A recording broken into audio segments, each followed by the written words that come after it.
Bonjour peuple de Dieu, c'est le pasteur Jérémia, aussi connu sous le nom de pasteur Loïc.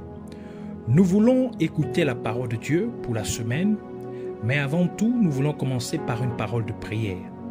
Alors, en signe de révérence à notre Père Céleste, à notre Dieu, baissons les têtes et prions ensemble. Père, Dieu Tout-Puissant, Roi des rois, Seigneur des seigneurs, merci pour cette grâce que tu nous accordes de pouvoir nous retrouver encore dans ta présence. Merci pour ces moments précieux. Merci de t'investir en nous au travers de ta parole, de la connaissance de qui tu es. Nous prions ainsi, nous implorons ta compassion, ta miséricorde pour tout ce que nous avons pu faire, penser et dire qui ne t'a point honoré et glorifié. Pardonne-nous ainsi pour toutes nos mauvaises attitudes, nos mauvais comportements, nos mauvaises intentions, nos mauvais désirs, nos mauvaises actions. Pour tout ce qu'on a pu faire qui ne t'a point honoré. Lave-nous, purifie-nous, sanctifie-nous par l'eau de purification, par le sang de ton Fils Jésus-Christ, le sang qui a coulé à la croix de Golgotha. Rends-nous agréables à tes yeux, plaisants à tes yeux, purs à tes yeux.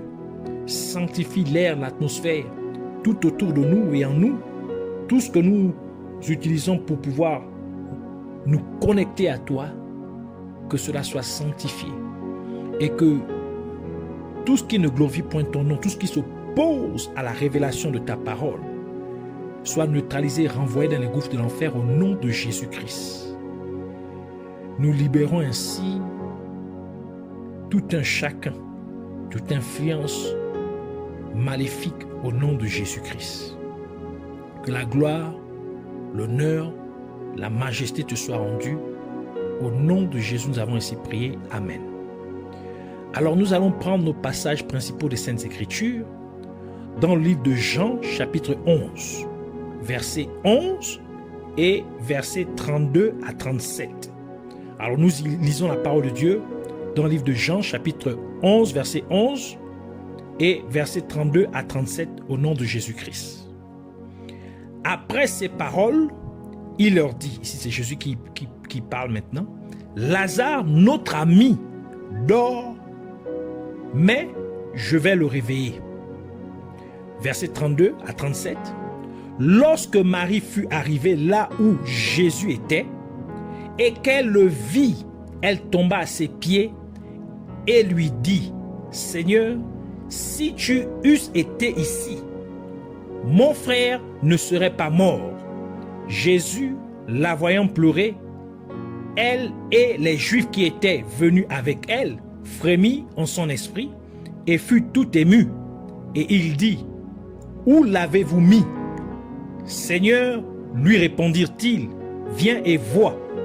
Jésus pleura. Sur quoi les Juifs dirent, voyez comme il l'aimait. Et quelques-uns d'entre eux dirent, lui qui a ouvert les yeux de l'aveugle, ne pouvait-il pas faire que cet homme ne mourût point? Que le Seigneur bénisse sa parole, qu'elle vienne pleine de grâce, de vie, de révélation et de profondeur au nom de Jésus-Christ. Amen. Alors, pour cette semaine, le Seigneur voudrait nous parler de Jésus pleura. Le titre de notre enseignement pour la semaine est Jésus pleura. Il arriva que Lazare, qui était un ami de Jésus-Christ, était gravement malade. Et Marie et Marthe, qui étaient les sœurs de Lazare, envoyèrent des gens appeler Jésus-Christ. Mais Jésus resta encore 2 jours avant d'aller à Béthanie avec ses disciples, comme le livre de Jean nous le dit dans Jean chapitre 11, versets 5 à 7 qui dit, Or, Jésus aimait Marthe et sa sœur et Lazare. Lors donc qu'il eut appris que Lazare était malade, il resta 2 jours encore dans le lieu où il était. Et il dit ensuite aux disciples, retournant en Judée. Et sachant qu'un jour avec Dieu équivaut à 1000 ans avec les êtres humains, comme le déclare le livre de 2 Pierre chapitre 3 verset 8 qui dit, mais il est une chose, bien-aimés, que vous ne devez pas ignorer, c'est que devant le Seigneur, un jour est comme 1000 ans et 1000 ans sont comme un jour. D'où le fait que Jésus-Christ ait attendu 2 jours avant d'aller à Béthanie, c'était une prophétie sur l'absence de Jésus-Christ sur la terre pendant 2 millénaires, c'est-à-dire pendant 2000 ans. Car cela fait en effet près de 2000 ans depuis que Jésus-Christ est ressuscité des morts et qu'il est monté au ciel. Donc 2000 ans, ça fait presque 2000 ans que Jésus-Christ est absent de la terre, physiquement. Et cela nous confirme donc que le retour de Jésus-Christ est imminent, parce que Jésus a attendu 2 jours pour repartir là où Lazare était, où on avait enterré Lazare. Donc Jésus revient, parce que ça fait maintenant près de 2000 ans que Jésus est absent de la terre physiquement. Ainsi, le fait que dans les 2 jours d'absence de Jésus-Christ, Lazare, l'ami de Jésus-Christ, fut mort en présence de Marie et de Marthe, c'est pour nous prophétiser que pendant les 2000 ans ou les 2 millénaires que Jésus-Christ ne serait pas physiquement présent sur la terre, l'Église laissera mourir les amis de Jésus-Christ, car Marie et Marthe sont chacune une représentation de l'Église, car la parole de Dieu dépeint l'Église comme une femme, plus précisément comme l'épouse de Jésus-Christ. Mais qui sont les amis de Jésus-Christ que l'Église laisserait mourir? La réponse se trouve aussi dans le livre de Jean, tel que Jésus-Christ l'a dit dans Jean chapitre 15, verset 15 qui dit, c'est Jésus qui parle, « Je ne vous appelle plus serviteur, parce que le serviteur ne sait pas ce que fait son maître, mais je vous ai appelé ami, parce que je vous ai fait connaître tout ce que j'ai appris de mon Père. » Ainsi, ceux qui connaissent la volonté de Dieu le Père sont les amis de Jésus-Christ. Ceux qui ont la révélation de la parole de Dieu sont les amis de Jésus-Christ. Ceux qui ont la révélation de Dieu sont les amis de Jésus-Christ, car Dieu et sa parole sont un. Cela signifie donc que pendant les 2 jours d'absence de Jésus-Christ aux yeux de Dieu, qui équivaut à 2 millénaires d'absence de Jésus-Christ de la terre aux yeux des êtres humains, l'Église permettra que ceux qui ont la révélation de la parole de Dieu puissent mourir. L'Église laissera mourir ceux qui connaissent la volonté de Dieu le Père. Et c'était une maladie qui tua Lazare, l'ami de Jésus-Christ. Et la maladie de l'Église est la fausse doctrine ou les faux enseignements, tels que l'apôtre Paul nous le dit dans 1 Timothée chapitre 6, versets 3 à 5 qui dit, « Si quelqu'un enseigne de fausses doctrines et ne s'attache pas aux saines paroles de notre Seigneur Jésus-Christ et à la doctrine qui est selon la piété, donc la sainteté, il est enflé d'orgueil et ne sait rien. Et il a la maladie des questions oiseuses et des disputes de mots, d'où naissent l'envie, les querelles, les calomnies, les mauvais soupçons, les vaines discussions d'hommes corrompus d'entendement, privés de la vérité et croyant que la piété est une source de gain. La maladie de l'Église est le désir ou l'obsession pour poser les questions controversées et les disputes et d'avoir des disputes sur les mots. C'est-à-dire que c'est la maladie de l'Église, c'est ceux qui posent des questions ou ont des débats qui ne font pas croître spirituellement ceux qui écoutent de telles choses, mais qui les amènent plutôt à rétrograder. Et cela conduit à l'établissement de fausses doctrines dans l'Église, causant ainsi beaucoup de confusion dans l'esprit des croyants.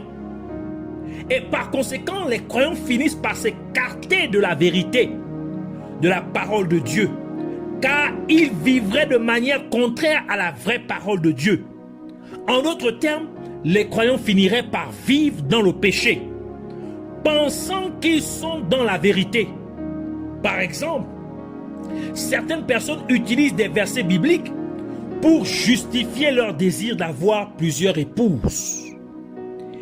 Elles essaient donc de justifier la polygamie, alors que Dieu a clairement dit dans Genèse chapitre 2 verset 24: c'est pourquoi l'homme quittera son père et sa mère et s'attachera à sa femme, et ils deviendront une seule chair. Dieu a dit explicitement qu'un homme doit être uni à sa femme et non à ses femmes. Par conséquent, Dieu a fait en sorte que le mariage soit entre un homme et une femme, et non un homme avec plusieurs femmes, ni une femme avec plusieurs maris. Et c'est la raison pour laquelle, quand Dieu créa la femme, il n'a pas créé beaucoup de femmes, mais Dieu a créé une seule femme pour Adam, tel que le rapporte le livre de Genèse, Genèse chapitre 2, versets 21 à 22, qui dit: alors l'Éternel Dieu fit tomber un profond sommeil sur l'homme qui s'endormit. Il prit une de ses côtes et referma la chair à sa place. L'Éternel Dieu forma une femme de la côte qu'il avait prise de l'homme et il l'amena vers l'homme. Ainsi, aux yeux de Dieu, la polygamie ne devrait pas se pratiquer parmi les êtres humains. Et c'est un exemple parmi beaucoup de fausses doctrines qui sont introduites dans l'Église. Par conséquent, en l'absence de Jésus-Christ, l'Église permettrait à ses membres de mourir spirituellement à cause de fausses doctrines qui sont entrées dans l'Église. Et lorsque Jésus-Christ arriva au lieu où l'on avait enterré son ami Lazare, Jésus-Christ pleura.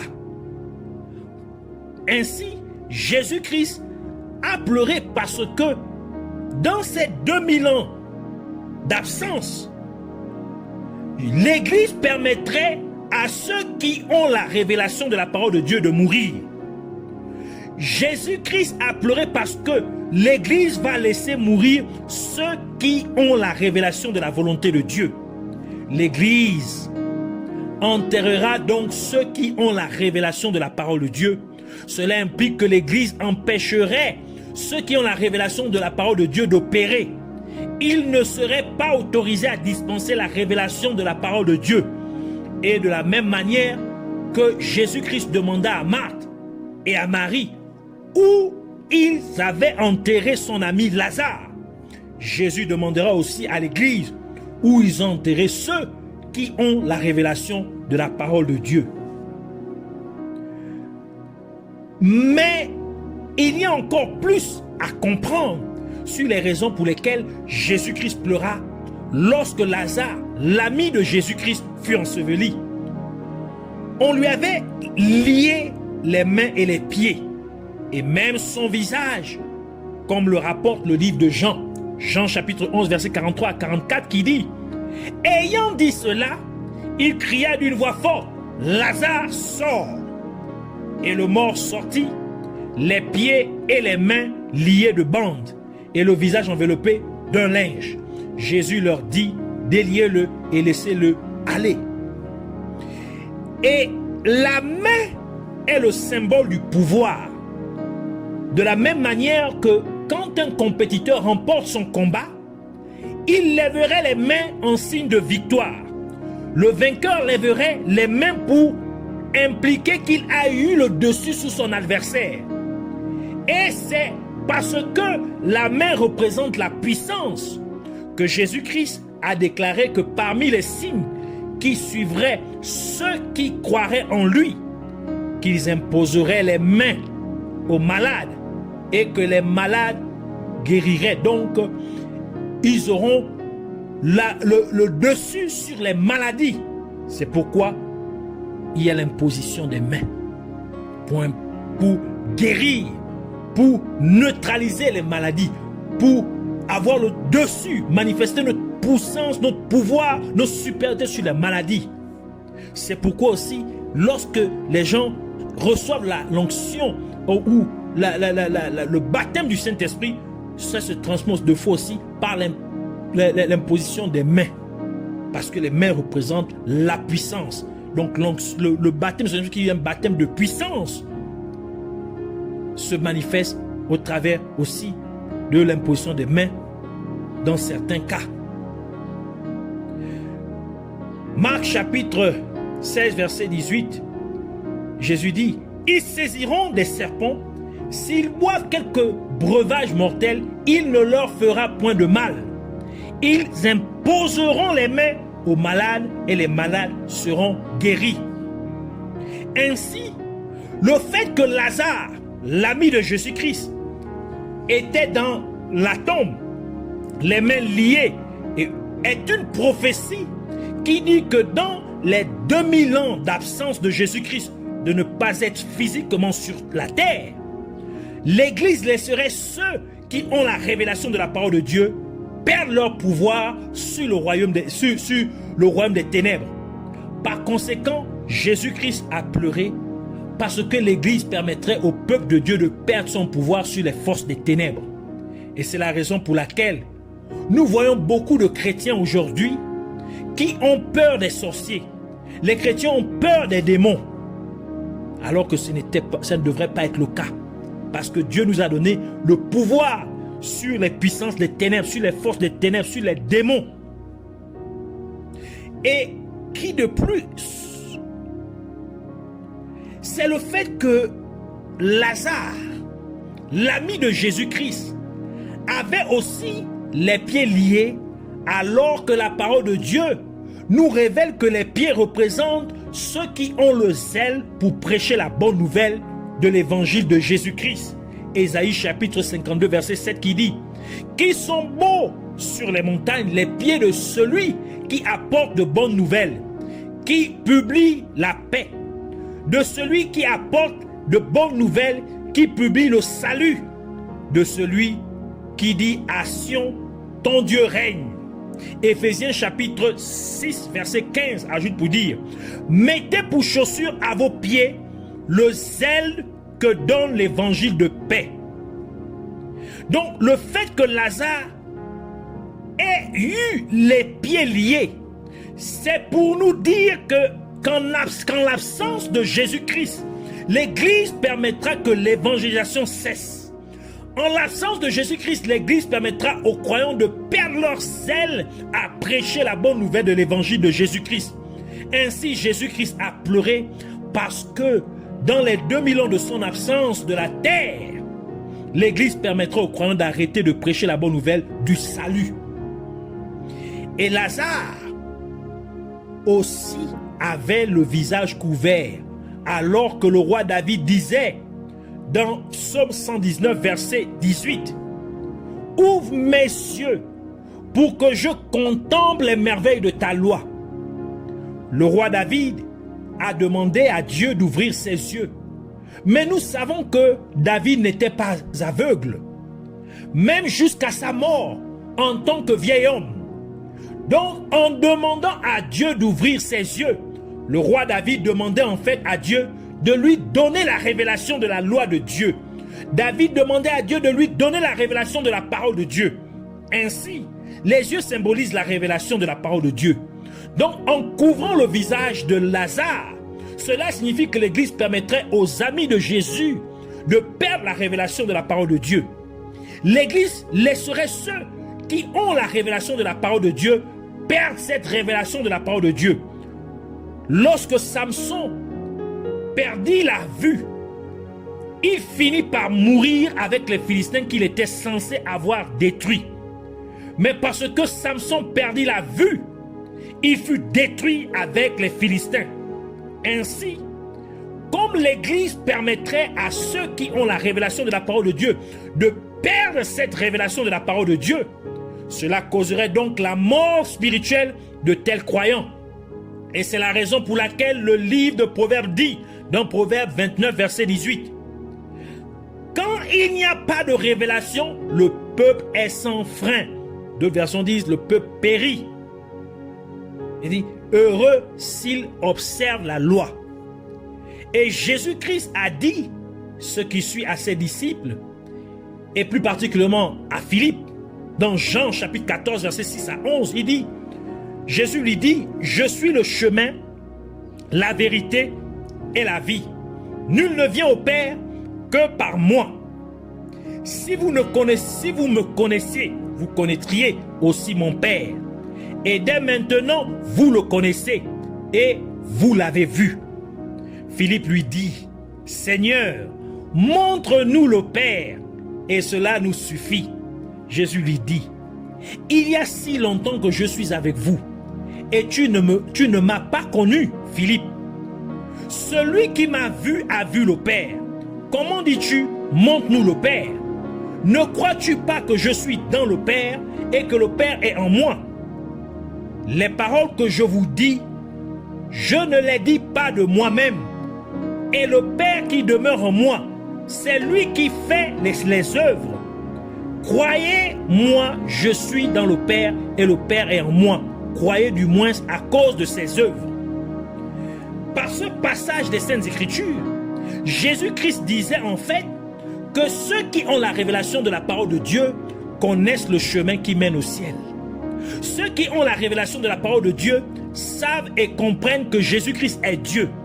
Par conséquent, en permettant à ceux qui ont la révélation de la parole de Dieu de perdre cette révélation particulière de la parole de Dieu, cela signifie que l'Église permettra aux chrétiens de perdre le chemin du paradis. L'Église permettra aux croyants de renoncer à Jésus-Christ comme étant leur Dieu. Et par conséquent, ces croyants mourraient spirituellement car ils renonceraient à Jésus-Christ comme étant leur sauveur et Seigneur. Et c'est pour cette raison que Jésus-Christ a mentionné dans Jean chapitre 8, verset 44, pour dire, « C'est pourquoi je vous ai dit que vous mourrez dans vos péchés, car si vous ne croyez pas que je suis, vous mourrez dans vos péchés. » Jean chapitre 8, verset 24 et non 44.